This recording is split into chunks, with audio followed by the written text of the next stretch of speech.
வணக்கம் நேர்களே, நான் உங்கள் பரம்பரை ஜோதிடர் திருமதி பிரேமலதா தமிழ்மணி, சிவசக்தி ஜோதிட நிலையம், ஜேரர்பாளையம். நம்ம பாத்தீங்கன்னா நம்மளோட பதிவுகள்ல தொடர்ந்து திருமண பொருத்தத்தை பத்தி பார்த்துட்டு இருக்கோம். அந்த வகையில இன்னைக்கு என்ன பார்க்க போறோம் அப்படின்னு பாத்தீங்கன்னா, தசா சந்திப்பு அப்படின்னா என்னங்கறத பத்தி தான் இன்னைக்கு நம்ம வீடியோல பார்க்க போறோம்.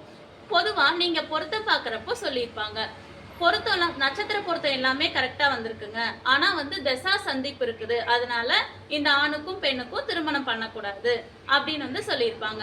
அப்படின்னா என்னங்க தசா சந்திப்பு அப்படின்னா என்ன அப்படின்னு பாத்தீங்கன்னா, ஆண் பெண் இருவருக்குமே ஒரே திசை நடக்கிறது.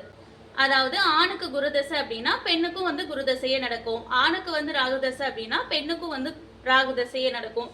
இது மாதிரி ஒரே திசையே அவங்களுக்கு நடக்குது அப்படின்னா அவங்க இருவருக்கும் திருமணம் பண்ணக்கூடாது. ஏன் அப்படின்னு பாத்தீங்கன்னா, தசை பாத்தீங்கன்னா இப்போ அவங்களுக்கு ஒரே தசை நடக்குது அப்படின்னா அடுத்தடுத்து அவங்க ரெண்டு பேத்துக்குமே பாத்தீங்கன்னா ஒரே தசை தான் நடக்கும். அதனால இருவருக்கும் திருமணம் பண்ணக்கூடாது. இதே போல உங்களுக்கும் துல்லியமாக தீர ஆராய்ந்து திருமண பொருத்தம் பார்க்க வேண்டுமா? ஸ்கிரீனில் தெரியும் இந்த மொபைல் நம்பருக்கு தொடர்பு கொள்ளவும். மிகவும் துல்லியமாக தீர ஆராய்ந்து திருமண பொருத்தம் பார்த்து தரப்படும். மேலும் 27 ஆண் நட்சத்திரங்களுக்கும் மிகவும் பொருந்தும் மற்றும் பொருந்தாத பெண் நட்சத்திரங்கள் யாவை என நீங்க தெரிஞ்சுக்கணும் அப்படின்னு நினைச்சீங்கன்னா, கீழே இருக்கிற இந்த பிளே பட்டனை கிளிக் செஞ்சு பார்த்து தெரிஞ்சுக்குங்க. மேலும் இது போன்ற சுவாரஸ்யமான ஜோதிட தகவல்களுக்கு என்னோட சேனலை மறக்காம சப்ஸ்கிரைப் பண்ணிக்கோங்க.